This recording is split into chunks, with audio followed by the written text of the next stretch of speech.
હા, પૈસા વપરાઈ જાય. શું નુકસાન થાય? હે, પૈસા વપરી જાય.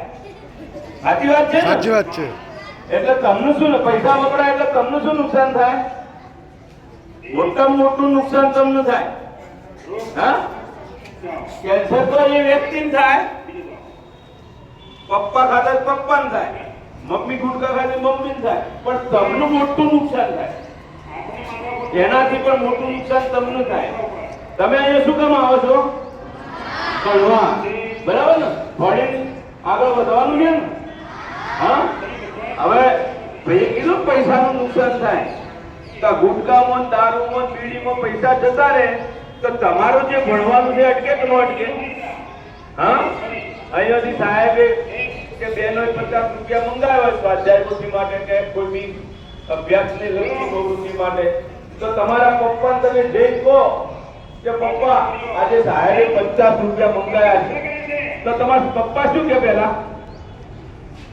હે, શું કે? પૈસા નહીં. બીજું શું કે? જેના પપ્પા વ્યસન કરતા હોય તો એના પપ્પા શું કે? નહીં આપવા. જો સર નહીં. અને એક ત્રીજો શબ્દ એવો આપણે કે બેનો તો નવરા છે, રોજ 50 રૂપિયા મંગાવે. હમણાં 15 દાડા થયા એટલે તો મંગાયા હતા. આવું કેટલું કે? હે, સાચી વાત ને?